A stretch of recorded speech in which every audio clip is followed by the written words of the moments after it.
Good afternoon. This Committee on Appropriations and Adjudications will come back, reconvene. This afternoon we have three agencies at 2 o'clock. The Guam Commission on Educator Certification, the Guam Contractors Board, and the GovGuam Retirement Board. We'll start with the Guam Commission on Educator Certification. Ms. Santos.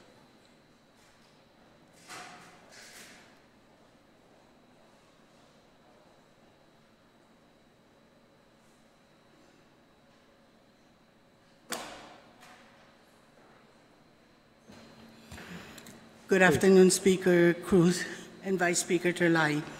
I'm Leah Santos, the Executive Director of the Guam Commission for Educator Certification. GCEC provides a rigorous system of certification, professional standards, professional development, and evaluation designed to support improved student achievement, to improve the quality of our Guam educator workforce, and to improve student performance. The Commission ensures that all candidates for certification or renewal of certification demonstrate the knowledge and skills necessary to improve the performance of Guam's student population. The Commission is also responsible for determining if the certificate holders are in compliance with the standards of professional conduct for Guam educators. The Commission is empowered to sanction, suspend, or revoke certificates of educators who are guilty of improper conduct. GCEC issues certificates to educators employed by GDOE, private schools, DODEA, as well as those living in the mainland and overseas. We use the types of certificate and number of certificates issued to determine how we are fulfilling our mission.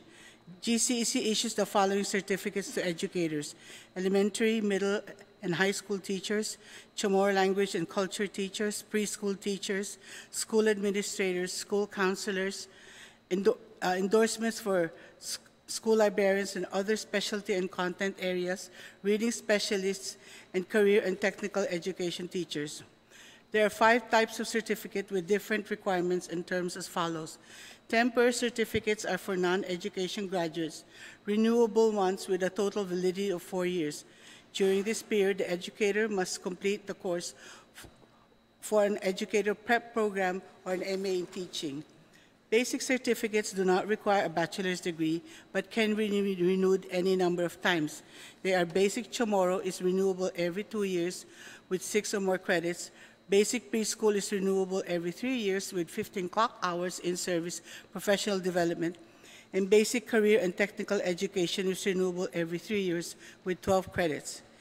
Initial certificates are non-renewable for 3 years, and mentorship must be completed. This indicates full certification as a teacher. Professional certificates are for 5 years and may be renewed any number of times with 6 credits or 90 clock hours of professional activities. Master's certificates require a master's degree, renewable every 10 years, and may be renewed for any number of times with 8 credits and 120 clock hours of professional activities. For fiscal year 2017, GCEC issued 490 certificates as follows: 79 temporary, 60 basic, 100 initial, 144 professional, 80 masters, 9 extensions, and 30 endorsements. Okay, 17 GCA Chapter 27, Section 26008 specifically states that GCEC's budget request must be submitted directly to the legislature. Total budget request for GCEC is $497,113. Total personal cost for staff members is $213. These are for 3 staff members. $18,000 for travel to NASDAQ conferences and NASDAQ Professional Practices Institute for commission members and or staff. Under contractual, the Commission is requesting for $200,000 for legal services for a lawyer and investigator to deal with educator misconduct cases. I've asked for this 2 years in a row. I'm hoping someday it will be granted because we don't have a lawyer.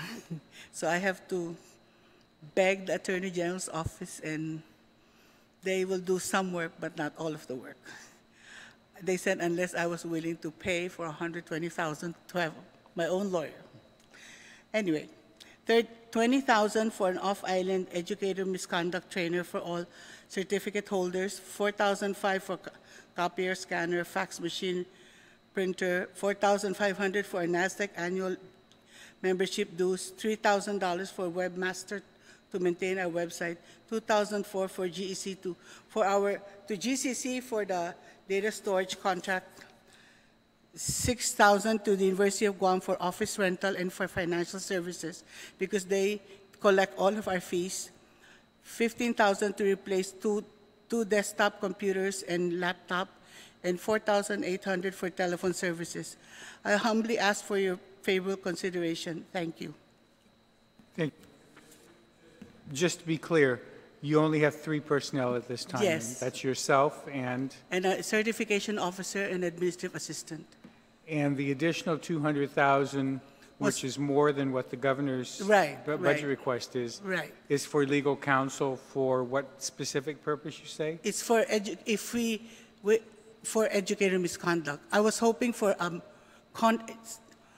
contract because I really need an investigator and a lawyer. If somebody has a full-blown complaint, I will need an investigator to do the investigation and a legal counsel because right now I have a case and the AG said the AG is only willing to give me a lawyer to be the, how do you call this, to conduct the hearing, but I will have no lawyer. Okay. She will just, she said that their function is only to be a hearing officer. And specifically, what kind of cases are these? How many have you had over the last several years? We've had one that... Without names, I don't want any names, but just the kind of misconduct or are you talking about? One is in the federal penitentiary for dealing drugs. Okay. But I mean, others... But the other was a different kind of problem. It's that one I didn't need, well, so we were able to do it without having a lawyer because it's a definition of, it was a mental illness definition versus insanity problem. Okay. But you have to, the GCEC is responsible for all of this certification and for maintaining these. Okay. Thank you. I wanted that clear because we were trying to figure out what the $200,000 increase was. It was just an amount that's, the previous chair told me that if you ever get into a full-blown problem, you're going to need, because originally I thought maybe 50,000 was sufficient, right, for a lawyer and an investigator. And she made me realize that if you have a big problem, 50,000 isn't going to cut it. I mean, it's not sufficient. So far I've been able to survive, but I'm saying I have this one problem now where the AG is only going to give me a hearing officer. Okay, thank you. Mr. Speaker, yes, Mr. Speaker, I just wanted to confirm on the budget, proposed budget document, it shows that for FY 2018 there was 0 compared to a $237,000 request for 2019. I've never been given money, but I've consistently asked for the money. Any money? For the lawyer? Yeah, no or money. Just the lawyer. See, this talks about funding the Xerox, a new right, but there's a proportion there for legal services. Yeah, but all of it shows nothing on 2018. Is that just an error? So the only new part for 2019 is an additional 200,000, not for legal? Okay. No, there's just small amounts, but compared to the rest of, I mean, I have there's contractual. I have contractual obligations like the UOG for rent. What was your appropriation last year? 200. I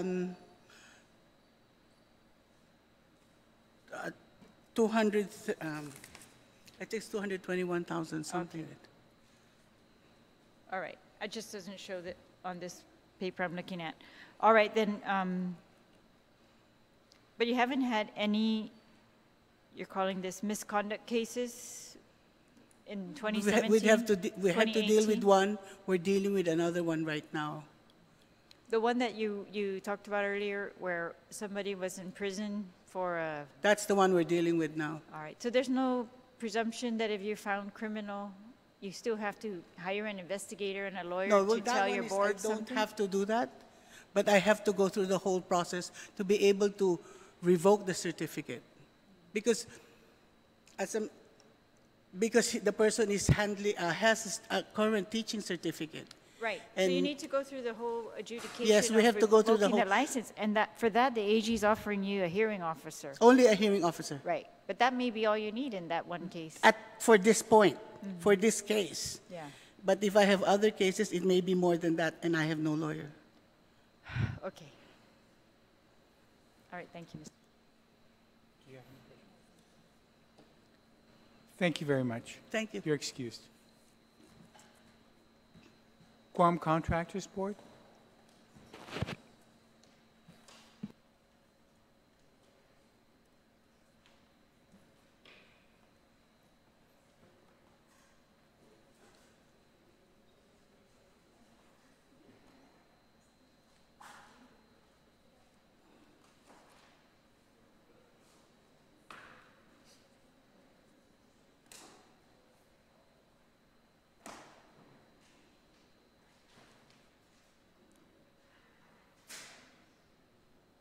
Just push it until the red light comes on.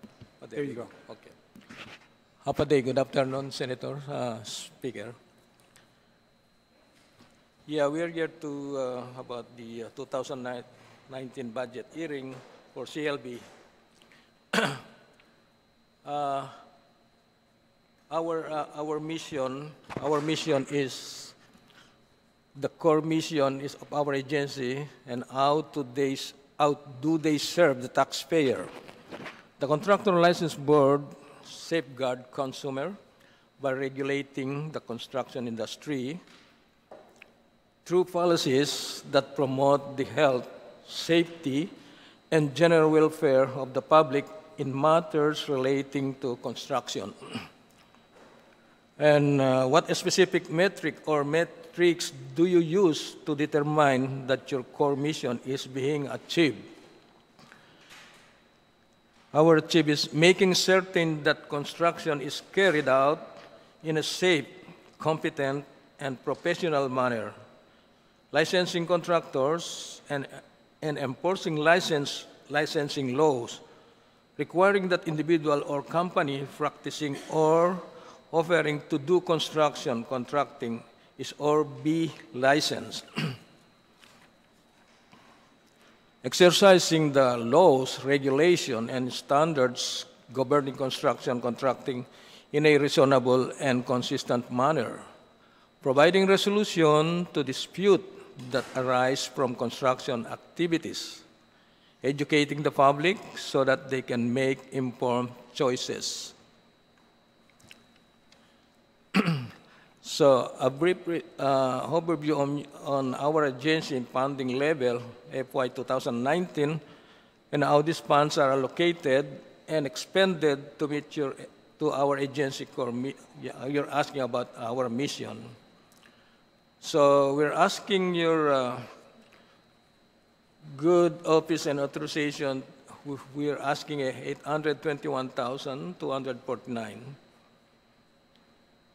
And on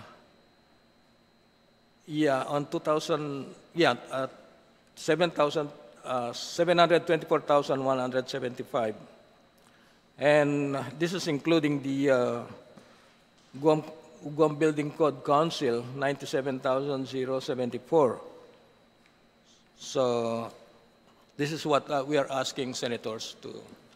Thank you, Mr. Ordonez. And if you could just reiterate for the public, how is this fund allocated? So is it general fund or is it from your fees? Okay. I think that's a special Special fund. Yes, yes. Okay. Senator. I also wanted to ask, Last year, we had an oversight hearing, and it was held to discuss a variety of issues from unlicensed contractors and other issues concerning the management and certain standard operating procedures that the Contractors License Board it either did not have in place or was not following. So I would like to just have an update from you on some of these issues, and if there are specific SOPs that have been generated from that oversight hearing and how you're doing with that. So if you could just update the committee on that. Yeah, we will do that, Senator, yes. So specifically, there were some issues with unlicensed contractors. How are you addressing that? How is the board addressing that? Well, what we're going to do is when is our board meeting? 2 days ago. So we mentioned about that. We are retracting that kind of problem, Senator. And it's my understanding that you also had issues with quorum on your board. When was the last few meetings? Have you been able to make quorum? I think yesterday, right? Yes, we have been able to have quorums. If we're lacking any board meetings, we within 2 weeks we follow the law in regards to how many days to publish it. That's what we do. But we are lacking an investigator supervisor at this time, and also a private secretary. And is that included in the budget that's listed? Yes. In Yes, this it is. 821,000? That's true, yes. Yes. Okay. Thank you. Vice Speaker? Thank you. Could you just explain the increase from 2018? Go ahead and you got the itemized. It wasn't an increase, it was a, let me see. Oh, sorry, it's an overall decrease of 6.8%. You're correct. It only went up very little in contractual, well, by about 40-some thousand. Yeah, what is it in contractual that's changing? In contractual? Contractual, they're asking. Yes, I know. You've got 166,000 versus 118,000 for 2018. Okay, hold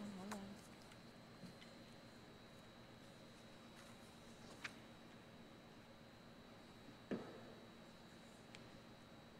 We had an increase due to the Attorney General for our memo of understanding from 17,312 to 16,000. It moved up by 500, and then we have training that was moved up. We have some classes that our employees are required to take from GCC. It was by law that we're supposed to take 4 classes for procurement. So how many of your employees are going to take those classes? There's 4 of us. And then also the investigation section. We're trying to give the investigation section, and including the licensing classes, to update, for example, our safety laws or different trainings. You're saying all your employees have to continue all of that education, $40,000 approximately. How much do you see there for all that training? Training is, let me see if we got the training here. How many of you are able to certify for procurement purposes? Right now, we were only able to take 1 class, because, like, example, there's a No, procurement. but why all 4 employees? I'm trying to find out, instead of just one person who's in charge of procurement. All 4 of you are doing procurement? We want to be able to make our employees certified, because it's by law that whoever is in charge, who's taking responsibility for the procurement, or So who is in your organization in charge of procurement? The director, myself, I'm the administrative officer, and then we also have an admin assistant who also assists, and a secretary, word processing secretary. All right. Do you have a detail then of that? I guess, is that in here? Can we just get the detail of what's the difference in 2018 and 2019 on the contractual then? Just submit that if you've got Okay. it. Yeah, thanks. Thank you, Mr. Chair. And if I may, Ms. Paris, do you feel it's necessary that 4 people in your office all be certified for procurement? That you all should attend the classes and all be certified? I believe it's beneficial for our agency. If there is somebody that's not in the office, we don't want to wait until or rely on just one person. So we want to be able to have all our administrative be able to be certified for the procurement. So I guess I'll just go back to the Vice Speaker's question. Who's the final certifying officer? Would it be you or would it be the Executive Director? The final was always the director. Okay. Thank you, Mr. Speaker.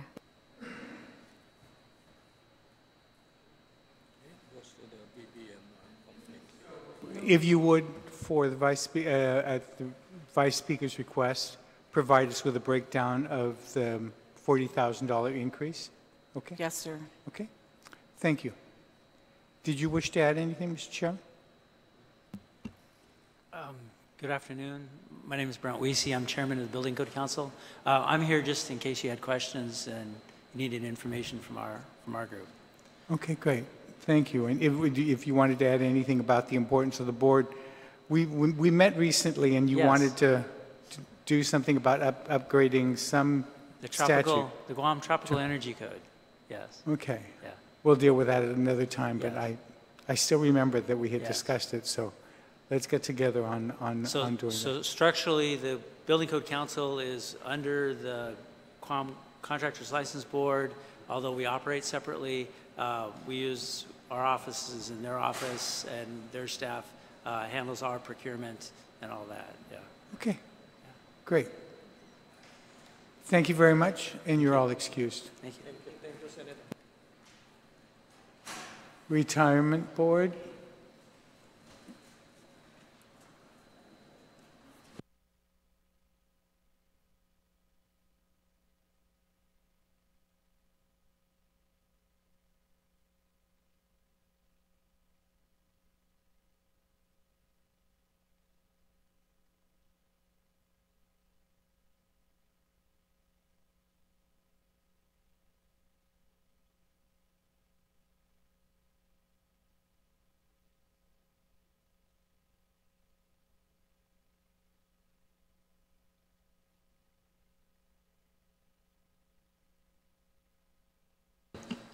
We're ready.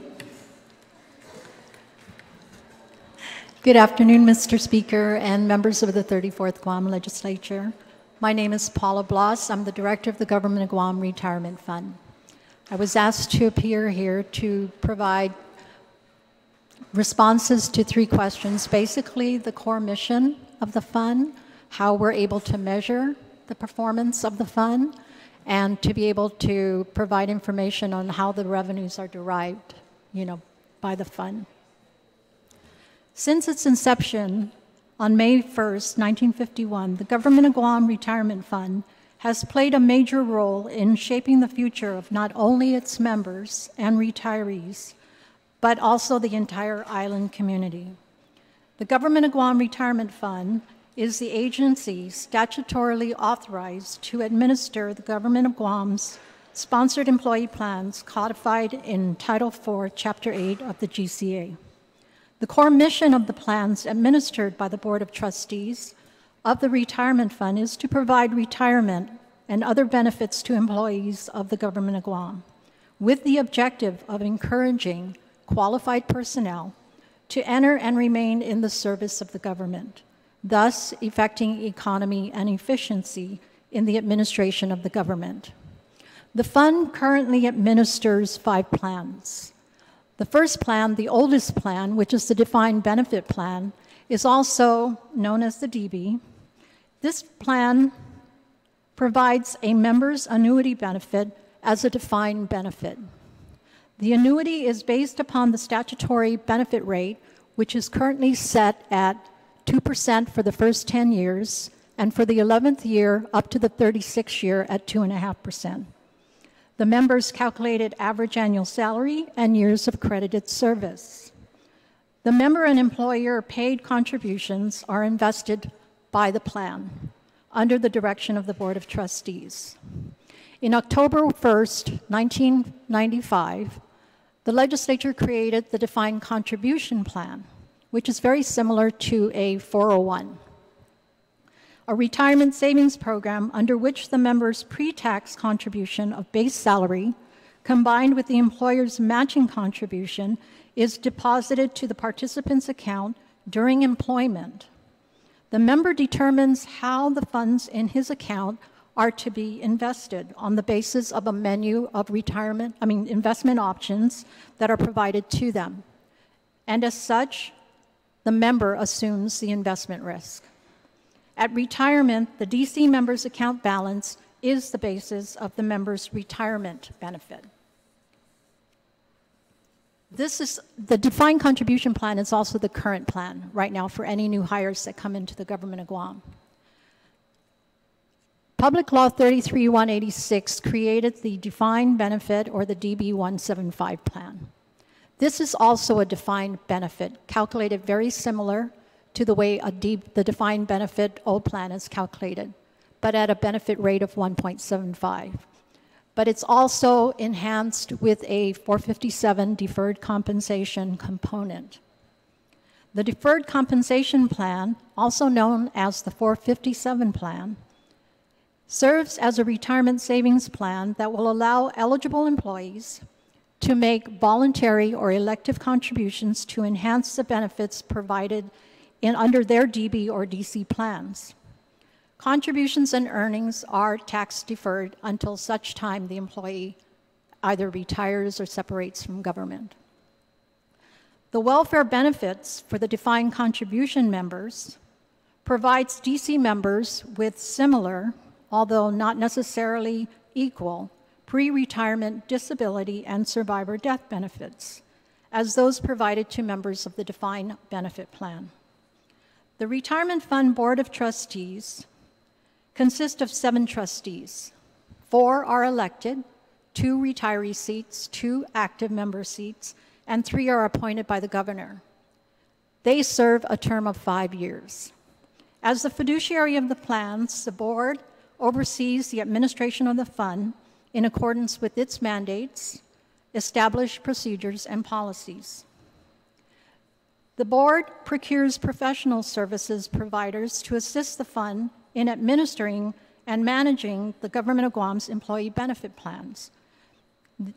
Service provider reports are issued periodically, monthly, quarterly, annually, and many times upon request. Reports include the metrics such as investment performance and are regularly reviewed by the board and its advisors to ensure the mission and purposes of the plan are being achieved. The expenditures to meet the fund's core missions are in the form of the retiree or the retirement benefit payments that are made and administrative expenses.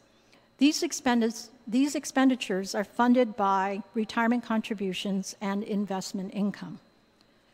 Additionally, on behalf of the Government of Guam, the fund provides administrative services for the COLA, for the distribution of the COLA, the supplemental benefits, Medicare benefits, judges, governors, and lieutenant governor pensions.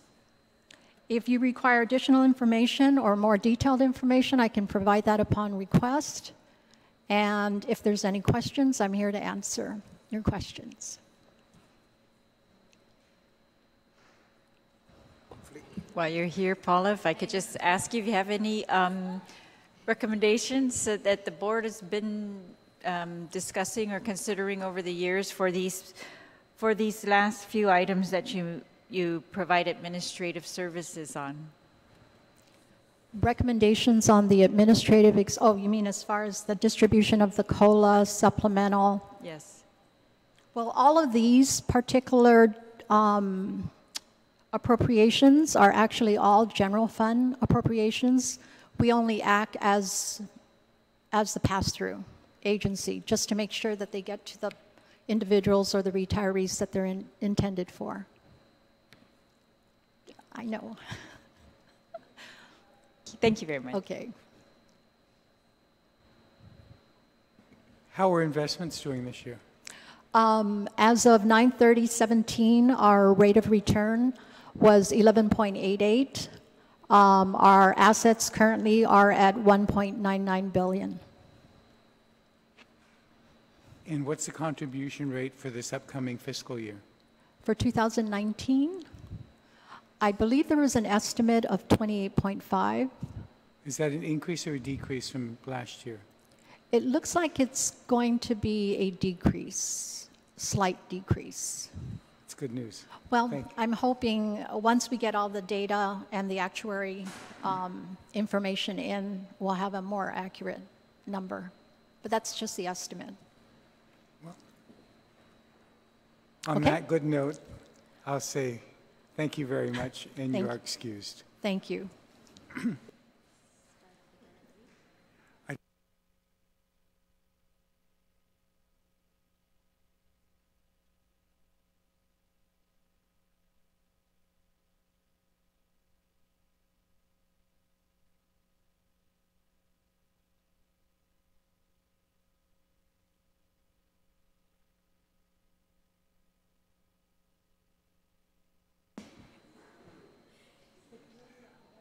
All right, we'll continue. Hafa Speaker Cruz and members of the committee. My name is Charles Esteves. I'm the administrator of the Office of Civil Defense. My partner George Charfris is off island right now in training. I'm here to provide oral testimony. So just to give you a brief overview of our agency, we are Guam's only emergency management agency. We cover 5 mission areas, which is to protect, to mitigate, prevent, response, and recovery. We do this with 100% through 100% of our budgets through federal funds, and we receive 0 appropriations from the general fund or any special fund. And so if you want, I can give you a breakdown of the current grants we have, what these grants do, and some of the successes that we had. I just want that clear, though, that you guys are both, the Homeland Security and the Civil Defense are both 100% federally funded. Correct, Speaker. Thank you. Go ahead. Sir, I'm just going to ask a few questions about grants. You know, I was advised before, a few years back, that you guys have access to a lot of grants that can help out, gosh, just about every agency here in Guam, pretty much when it deals with civil defense or homeland security. How many applications are you aware of that has gone through your office or seek your assistance? So we've had many agencies come through our office seeking some sort of assistance, whether it's a conference, a training event, a piece of equipment. Pretty much every single public safety, we generally ask them for kind of a wish list based on their current gaps. And I'll give you an example of one of our recent successes. So we actually have a threat assessment that we base our grants and our budget requests off of. And it's a yearly process. It's called the Threat Hazard Identification and Risk Assessment Process. And so if you take a look at it, Guam's 6 highest threats and hazards to the island are, and you already know this, is tsunamis, earthquakes, typhoons, pandemic human, man-made explosive threats, and most recently cybersecurity. And to some extent, also the possibility of state actor, kind of a ballistic missile type of threat. And so when we prepare our budget, when we prepare our work plan, our investment justification to Department of Homeland Security and the Federal Emergency Management Agency, it's based off of that assessment that we do every year. And we don't do the assessment by ourselves. We bring in all our stakeholders, all the other partners, and we come up with this threat hazard identification risk assessment together. And so because explosives was on there, we purchased through our grant, we purchased 2 bomb dogs for GPD. And so that's an example of how we used our grants to support gaps in other agencies. But we do not pass through. We're not a pass-through agency for any grants. We are the state administrating agency for the grants. So we do not sub-grant. We just simply incorporate their requests into our investment justifications and work plans. Okay.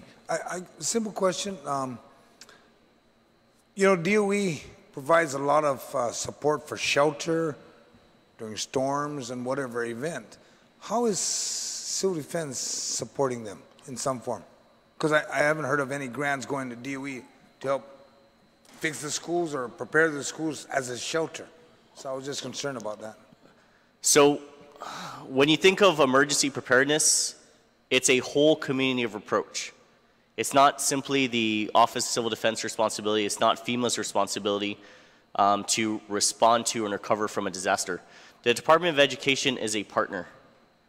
If they don't provide shelters, then basically it's every man for themselves when it comes to an emergency to find a hardened shelter.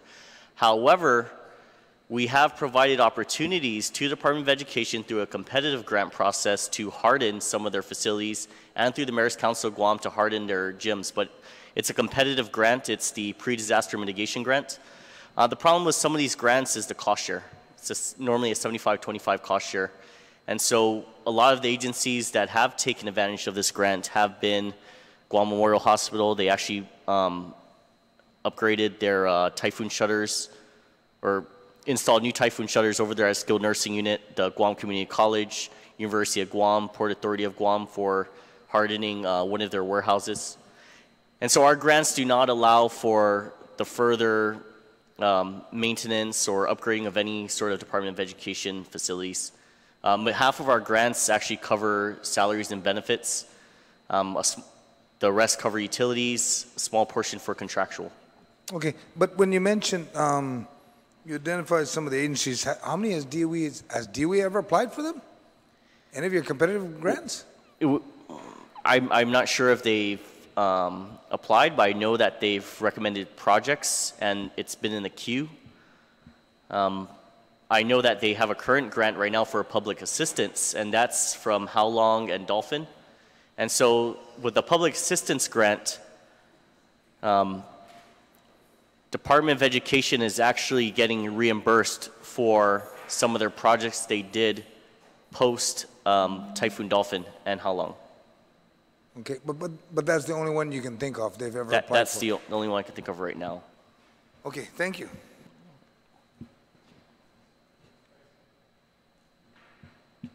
Thank you very much. Thank you for coming in early. We can keep this going. All right. Thank you, You're Speaker. excused. And members of the committee. General, as long as you're here, I won't keep you waiting. I know you have other things to do, so you can start now. Sure, thank you. If you're ready. Can I bring my backers up? Please.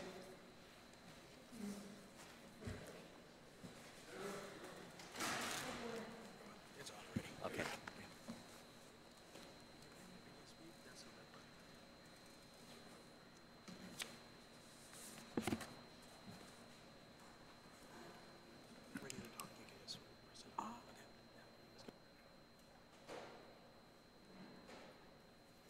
So good afternoon, Speaker Cruz, Vice Speaker Terlahi, and Senator San Agustin. I am Roderick Leangura, the Director of Military Affairs. I think you have a copy of my written testimony. The Department of Military Affairs, do you want me to read it or do you just, okay. The Department of Military Affairs, or DMA, continues to provide support to ensure soldiers, airmen, and families of the Guam National Guard are prepared to respond to a local and/or federal call to duty. The goals are to ensure the Guam National Guard is adequately supported to meet the state and federal missions, ensure master cooperative agreements requiring local matching funds are sufficiently funded, and ensure facilities are readily available and fully operational for soldiers and airmen training. The metrics in the Guam National Guard to measure readiness can be used to determine effectiveness of use of Government of Guam funding. A Unit Status Report, or USR, measures a unit's ability to respond to call to deploy. The USR measures the unit's personnel readiness, training readiness, and logistical readiness. USRs are reviewed quarterly at all levels, and metrics for maintenance of buildings are maintained to help determine effectiveness of maintenance personnel and management of supplies and equipment, and are reviewed at a facilities management board every quarter. The Department of Military's Government of Guam budget for fiscal year 2019 is $909,100, the same as FY18's budget request. The bulk of the budget is used to pay for personnel. There are 37 Department of Military Affairs employees to support about 1,500 Guam National Guardsmen, Army and Air. And security guards safeguard the supplies, equipment of the multi-million-dollar infrastructure complex at the Barrigada Readiness Center and at Fort Wamunia. And maintenance workers are the main force to provide a quick response force in maintaining 61 buildings in 4 locations at the Barrigada Readiness Center, Fort Wamunia, Anderson Air Force Base, and Northwest Field. The Administrative Service Officer and Administrative Support Staff help to manage the millions of dollars generated from the Guam National Guard. In addition to 37 DMA staff, federally funded full-time staff of over 300 soldiers and airmen in the Guam National Guard and contractors all work collectively to ensure soldiers, airmen, and their families are ready to respond to the call to duty. Thank you. Subject to your questions. Thank you. Just for clarity for the people watching, the government of Guam does provide $909,100 to the government of Guam, the general fund, does provide $909,100 annually to the Guard. How much do we get back from the federal government in grants and annually? Sir, that's a very good question. We get $49 million. In 17, we received $49 million, and this year's budget for FY18 is about the same. Next year, we expect that amount to significantly increase because we have some scheduled deployments coming up. Not bad. 1 million and we get 49 back. Yes, sir. You said grants or? Well, whatever they receive from Master cooperative agreements, funds. Okay, because I was going to ask that, General. So $49 million is what the contribution is from the federal government to our economy, right? Yes, Senator. You sure it's only 49? It's going to be a lot more than that. Well, that 49 doesn't include construction. That's all pay and allowance, supply and services. Is there any way where you can? The only reason I'm asking this is because I want to make sure that the people of Guam understand that there's a lot of money coming from the Guard. You've got construction going on, you've got deployment, you've got a lot of stuff. Right. You know, I was there for 20 years, so I know that there's a lot of money. And the people of Guam need to understand that the Guard does contribute tremendously to the economy. Yes, Senator. If we can get that, you know, something nice to put out. I can provide that. Again, the $49 million does not include the construction. This was strictly what we use for pay, cost of equipment and supplies, and so that $49 million was significantly increased. Right, because you also have the exchange up there, gas station, the people of Guam, the veterans, the retirees. That's where they shop, and I know they contribute a lot to that MWR that helps the Right, soldiers also. that is not included in here. So that's a different fund, the NAF, non-appropriated funds. I just like to try to get that recognized because, you know, there is an impact to the economy. Thank you. I can do that. Thank you, sir. General, thank you. Sir, thank you for your And if time. you can provide the information to the chair. I will. We'll get it out. I All right, will. so that people understand the great benefit that we receive. Yes, sir. All right? Thank you. Thank you. You're excused.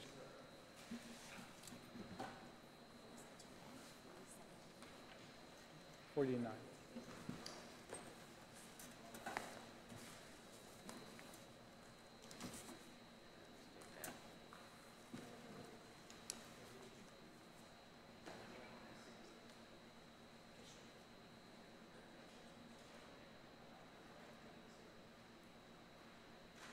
I realize it's not 3 o'clock, but Mr. San Agustin, if you're ready to, please.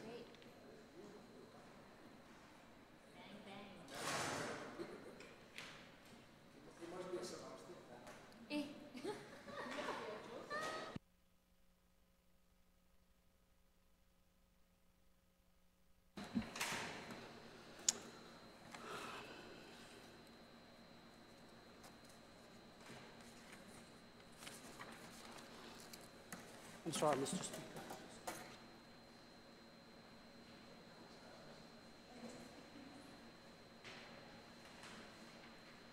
Mr. Speaker, if you get to be my age, you understand. So I ended up giving them my testimony, and I kept the copy from you. I apologize. So, Mr. Speaker, Hafaday and Senators, good afternoons, and Hafaday, thank you for having me here this afternoon. My name is Joe A. San Agustin. I am the Special Assistant to the Governor, Administrator for the Guam Veterans Affairs Office. Today, I appear before this legislative body to provide testimony regarding the fiscal year 2019 budget for the Guam Veterans Affairs Office.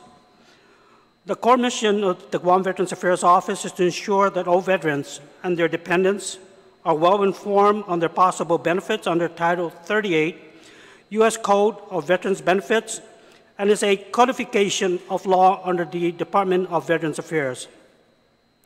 It is the main artery to providing services to those that have served in our United States military and their families.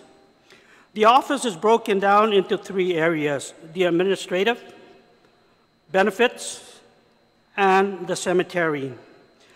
The administrative section is responsible for the daily operation and support of both the admin office and the cemetery grounds down at the PD. The admin is comprised of the administrator, which is myself, and 1 admin assistant. The benefits section is comprised of 2 full-time employee veteran service rep, whom are responsible to assisting over 11,000 veterans and their families on their benefits and other areas that we could assist, with a monthly average of 300 clients per month. The cemetery section is comprised of 1 burial planner, which is a limited-term employee.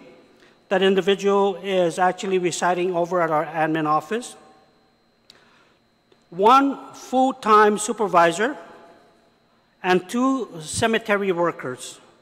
They are responsible for the daily upkeep of 18 acres of ground maintenance with an average of 15 to 20 burials per month, and it continues to increase because we're close to 200 burials per year.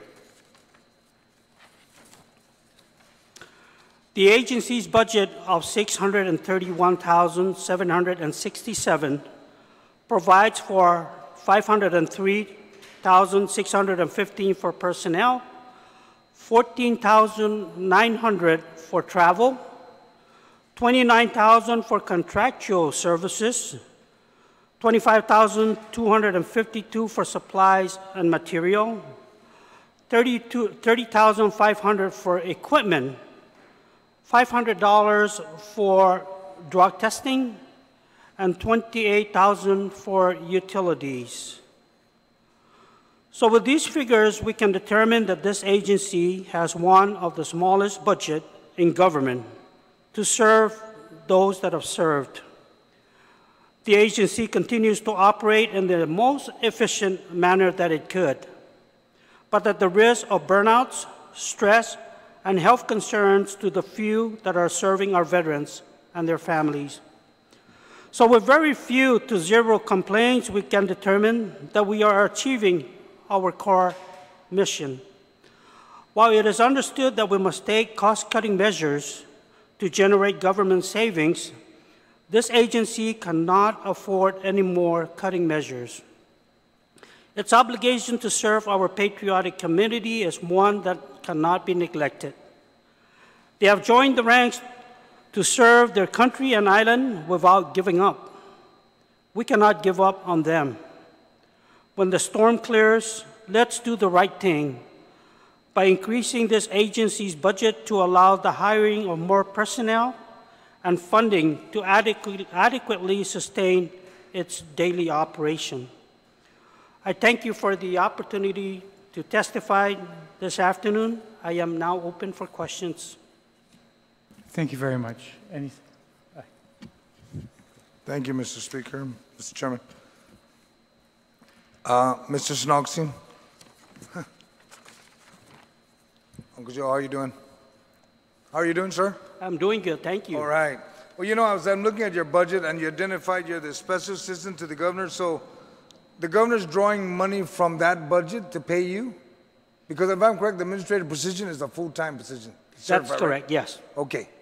My concern is that I think we spoke before, we wanted to see an organizational chart of the VAO. And the reason why is because the very few or zero complaints you receive, I've gotten calls, you know, as the vice chair of that committee with Senator Dennis, we've gotten calls. And what our concern is, we want to be able to help the VAO, okay, the Veterans Affairs Office. But it's kind of hard to help when we don't have a structure, an organizational structure. And if you could please provide that so that we can see how the flow is, because I know that you lost some folks to GCC, Mr. Casimiro, because, you know, it's a pay issue.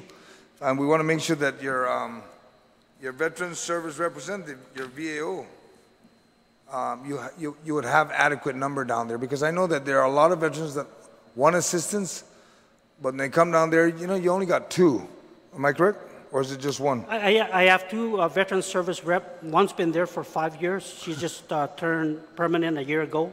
And then I just hired one new service rep about 2 months ago. It took 5 years to get them permanent? That's correct. There's got to be a better process. I just came on board.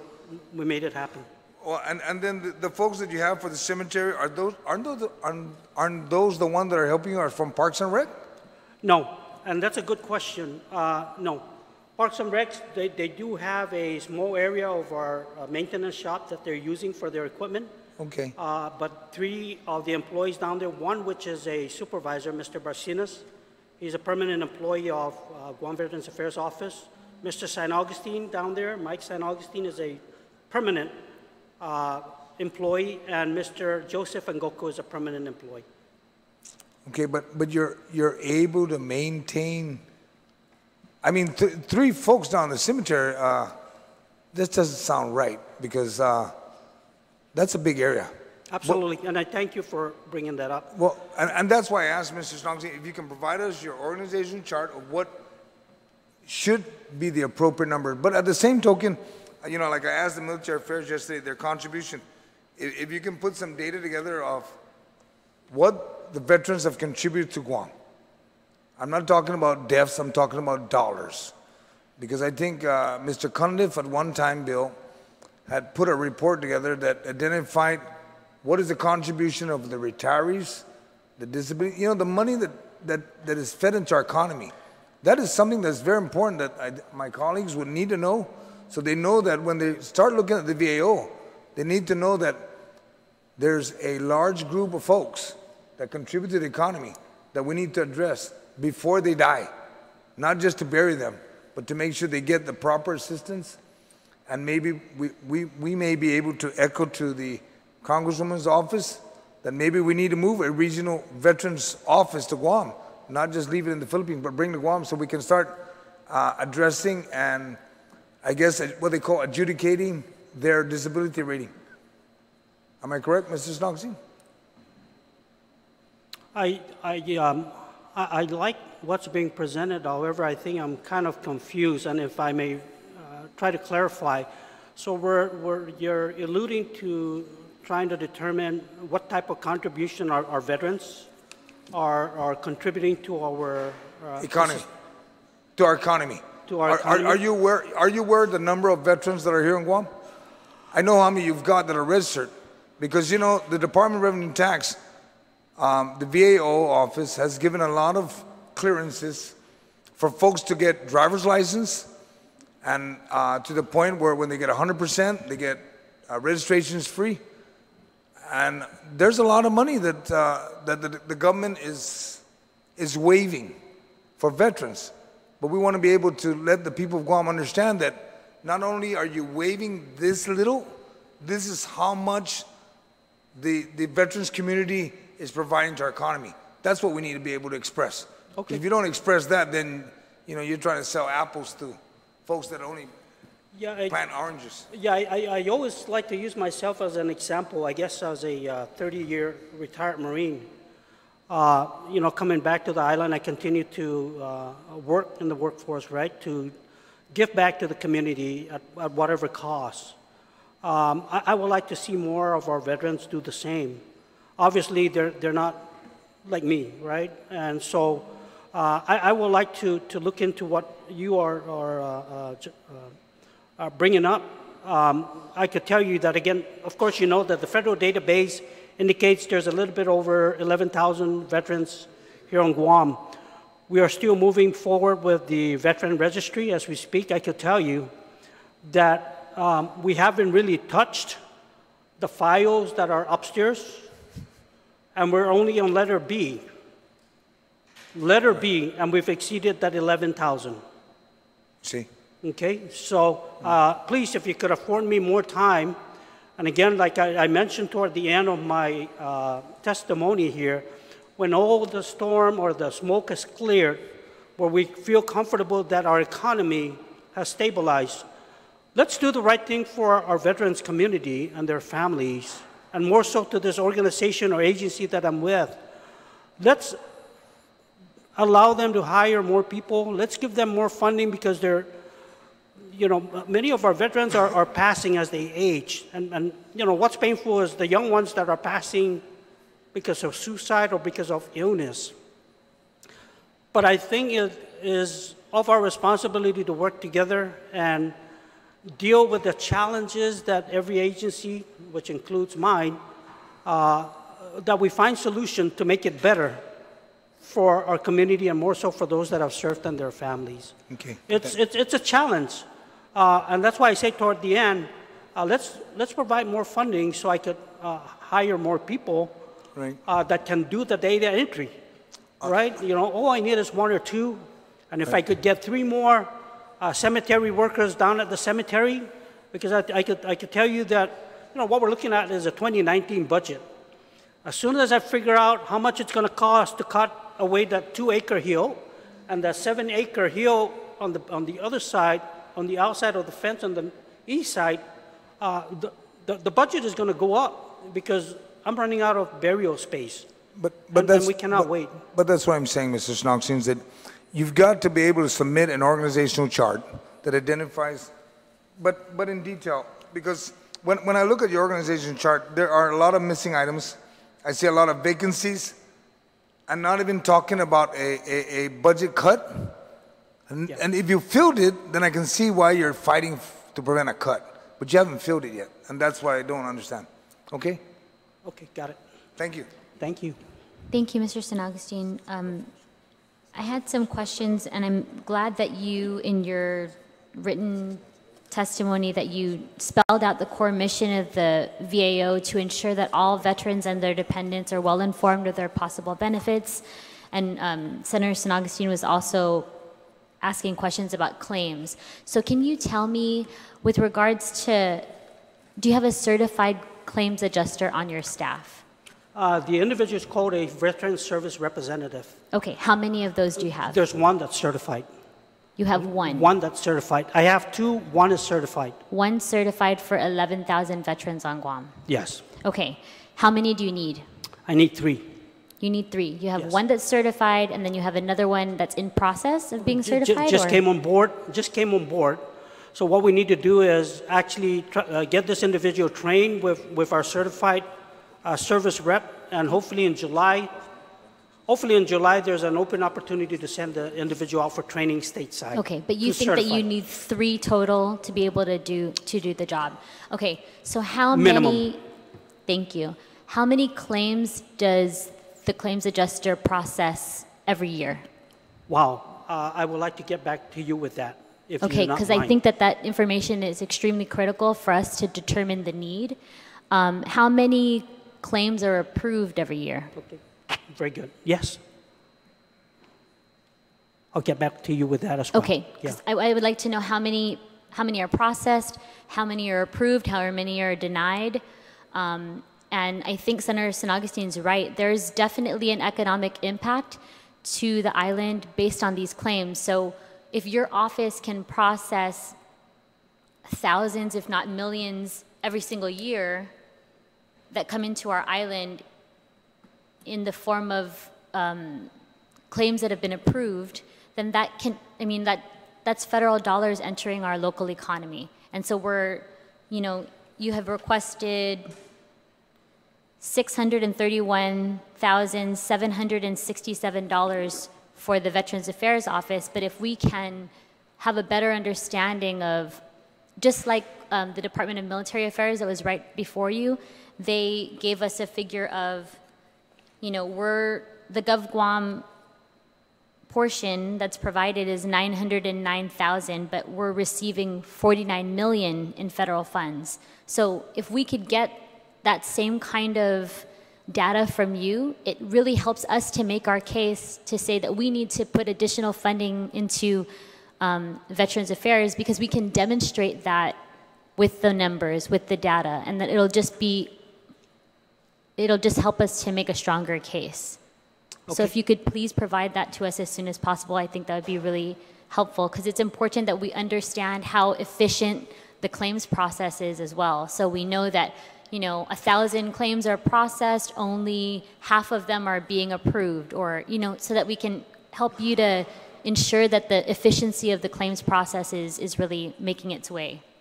Do you have a system in place right now to account for these claims? The service rep does have account of the claims that she processed. That information could be obtained from her easily. So you'll be able to provide us kind of how much economic activity is generated in these claims that are processed? Well, I don't know about economic activity. Well, how much money that they receive? Okay, got it. Okay. So you'd be able to provide that to us? That I could provide. Could you, I know that you kind of broke down the staffing pattern in your office. You said it's comprised of you, the administrator, then you have an administrative assistant, 2 FTE service representatives, and you said one of them is a certified claims adjuster, one of them is in progress, and then the folks from the cemetery section, correct? That's correct. How many are classified? How many are unclassified? And do you have any volunteers? So the administrative assistant, which falls under the admin section, is a classified employee. The 2 veteran service rep are classified employees. The 3 cemetery workers, one of them is a supervisor, 2 cemetery workers, those are classified. The burial planner is a limited term. Right. I have 2 volunteers from what they call CSEP, Department of Labor. And they come on a full-time basis? On a full-time, but we're not the one paying their salary. Okay. In both option 1 and option 2 in the executive budget, a couple of proposed positions are either vacant or the recruitment is in process. Now, I'm aware that there's an executive order that, we have a hiring freeze on all of these positions, but were these positions funded in fiscal year 2018? And if so, then how come they haven't been filled yet, even prior to the executive order? So it was in the process of, recruitment was in the process before the hiring freeze came about. So we were pursuing a third cemetery worker. We were pursuing a third cemetery worker. Okay. And also a data entry clerk, permanent. So the data entry clerk would assist on the admin side, and then one cemetery worker to... Will be down at the cemetery, that's correct. Once these positions are filled, do you think that the Veterans Affairs Office will be able to maintain all of the 11,000 veterans and their families? Do you think that's enough? The addition of if you're able to fill these positions, those 2 positions. No, so like the earlier questions of how many veteran service rep do I need? I need a total of 3 service reps.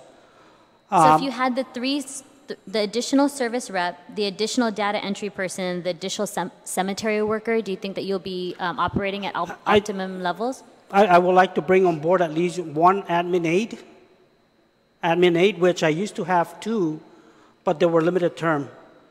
So when their contract was expired, we let them go. Okay. They were admin aides, but limited term. Okay, so just with regard to, aside from the administrative portion, just with regard to the cemeteries, do you feel like you have enough personnel and equipment to adequately maintain the cemeteries? So for the equipment, we have enough. We could always acquire equipment. It's the personnel that we need. So I need a total of 6 personnel down there, 1 supervisor and 5 workers. Okay. And you had mentioned previously in your response to Senator San Agustin, you mentioned that you wanted to clear a section for additional burial sites. Yes.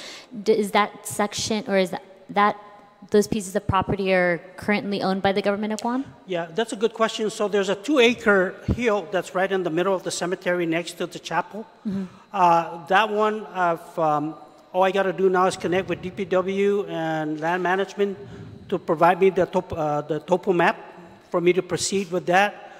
DPW to assist me with all the license and all the paperwork that needs to accompany that.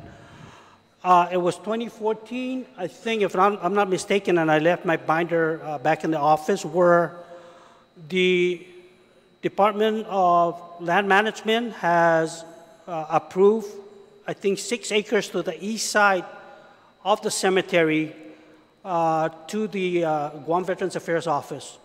Now, there was an issue with that in 2015, if I recall correctly, that the Department of Agriculture stepped in because of the pond that's back there. Okay.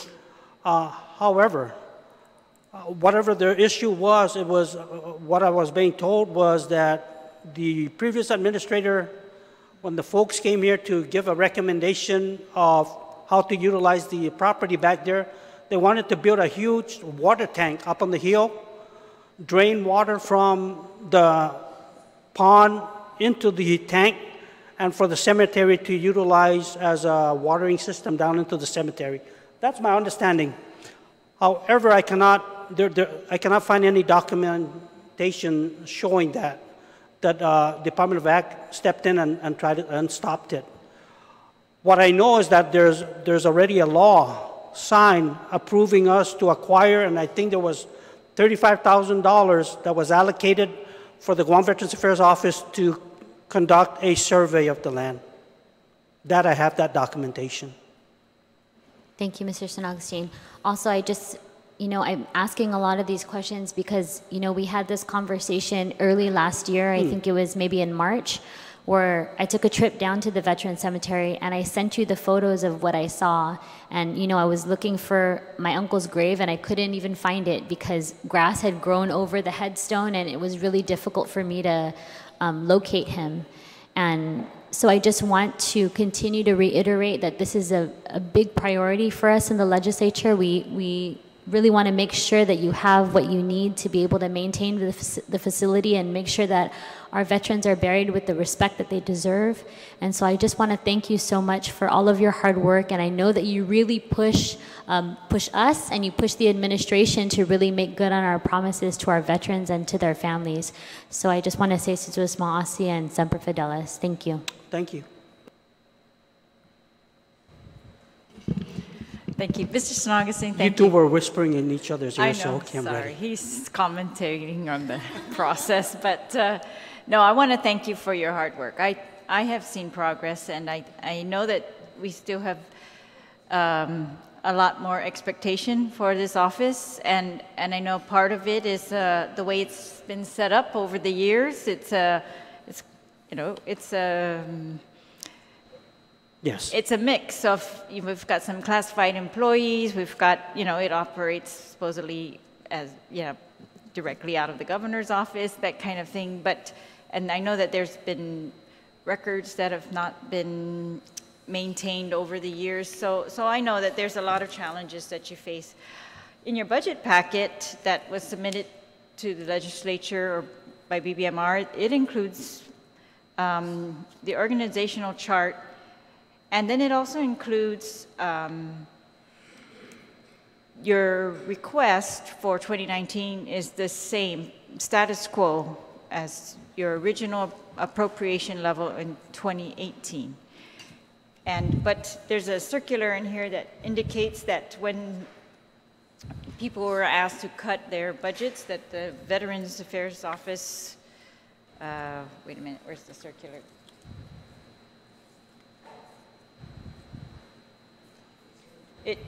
That you guys reduced your budget by not filling the 2 positions, the administrative officer positions. So for 2019, which of these are you going to be able to fill?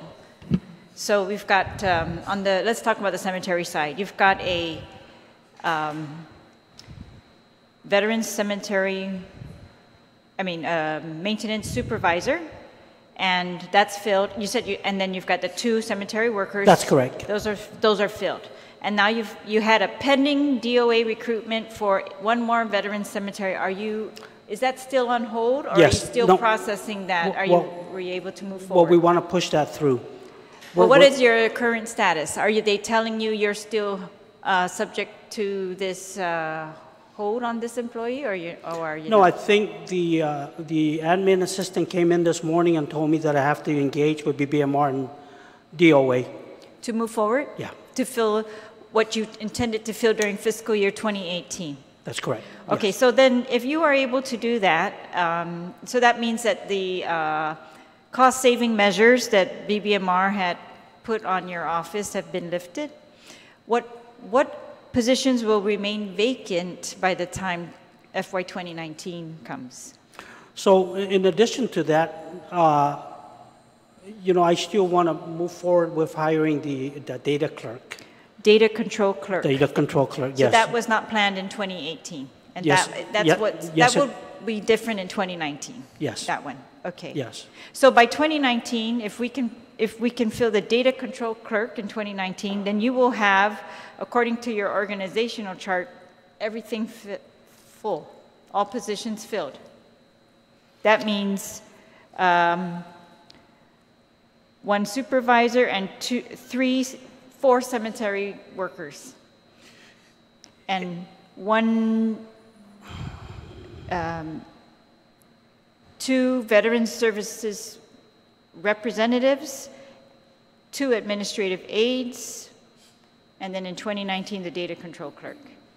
Is that correct? So with keeping in compliant of the cost-saving measures, right? You are? But I thought your cost-saving measures were not to hire the 2 administrative aides. So, okay, so that's what I want to know. You were under the BBMR circular, and your response to the circular, the cost-saving measures implemented for the Veterans Affairs Office was to freeze hiring on the 2 administrative aides. Yes. So are you going to be able to fill those in FY 2018, like right now, or not? No. No. All right. But what about the cemetery worker? I'm pursuing the cemetery worker and the data control clerk. Those are the only 2 that I want to pursue for now. For 2018? Yes. Okay. I thought you said the data control clerk wasn't funded in 2018, only 2019. 2018. Okay. 2018. I apologize. All right. Okay. All right. When you said you got that $35,000 for the survey, why hasn't the survey then been done? Again, it's just a hearsay from our folks down at the cemetery that the Department of Agriculture stepped in and stopped the movement of the survey because of the pond in the back. All right. Well, hopefully, can you meet with the Department of Land Management Director and maybe clarify that? Whether then that money is still available, then you can. Are you saying you don't want the land because of the ponding basin? No. So when I checked a couple months ago, because I was out looking for more real estate to be able to build more burial grounds, according to their folks, it's still under it belongs to us. So the ponding basin being back there is not a showstopper on my part. But of course, we have to go through every agency to include EPA, right, to make sure that whatever movement of ground is in compliance with EPA and land management, the Department of Agriculture. And okay, so which one are you going to do first? Survey it or talk to them about something? How much of the 18 acres, you talked in your testimony about 18 acres. Yes. How much of the 18 acres is currently being used 13, for a cemetery? 13. Is developed? 13 is developed. Okay. All right. With 8,000 burial grounds, 8,049 burial grounds. All right. Okay, well, I would just suggest then that if you could come up with a plan as to what you want to do with the rest, not even a formal plan, but an informal plan as to how are you going to proceed with your expansion. I remember seeing a bill come through the legislature to address part of that. I don't remember the status right now, but I'll look at it. But yes, if it's just to get the survey done, if that's your first step and the money you said was made available, then 35,000, it's 2014. So is it still there? I got no idea, but I'm gonna go after it. I mean. Well, yes, I would check the Department of Land Management first, see if a survey is necessary, start with that, see if they can do it with their in-house surveyors. That's number 2. Third, and see if a survey needs to be done in order for you to do what you want to do. And if it's not necessary, then never mind, just move on with your expansion. It does, ma'am. All right. It does, yeah. Okay, thank you, Mr. Sonagasti. Thank you. Yeah. Thank you, Mr. Speaker. Hafaday, Director Sonagasti, just for the public's general knowledge, what is the job description for, or even the role that you listed here? The office is broken down into 3 areas: administration, benefits, and cemetery. What is the role of administration personnel and benefits personnel? Okay, so for the admin side, which I counted myself as an admin side, because if I had 2 admin aides, then I'll just be a director and administrator.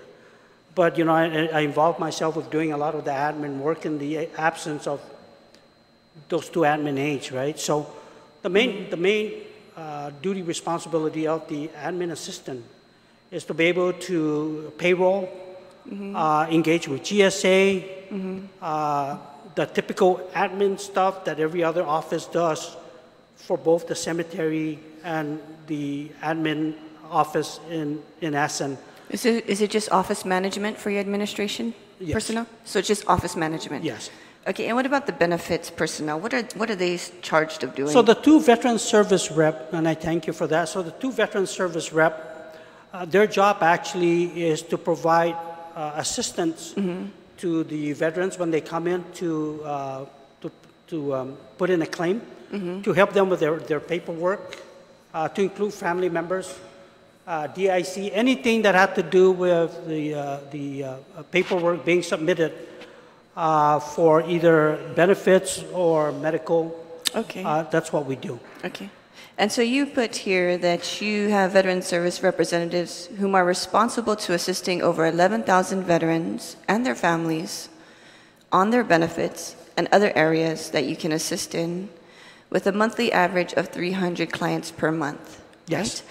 So how many of these cases, the benefit cases, have you closed on a monthly with this account of 300 clients per month?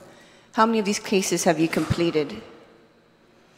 Okay, so that's probably a similar question to Secretary Biscoli that I'll get back with you all on that. Okay, Yeah. and the reason why we're asking is I'm sure all of us have received numerous calls from our veterans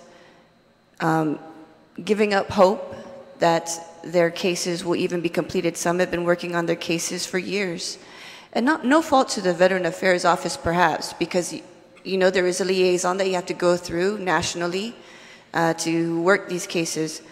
But my concern is that yes, we do need cemetery workers, but if you're handling 300 clients per month and you're not able to even close half of these clients each month, then there's a serious issue, and that the needs of the veterans are being neglected. And so I was wondering, either we work to increase the benefits representatives that you have, and it's a long, tedious process because they have to be familiar with all of the laws and all of the regulations of DOD, or we move Guam Veterans Office under Department of Military Affairs. I mean, I think that would be, I don't know if you would be amenable to that, but I think that maybe perhaps it is something you can consider, considering that they do have almost $1 million, if I'm reading this right, an appropriation, and most of the job that they do is maintenance workers, security guards, and so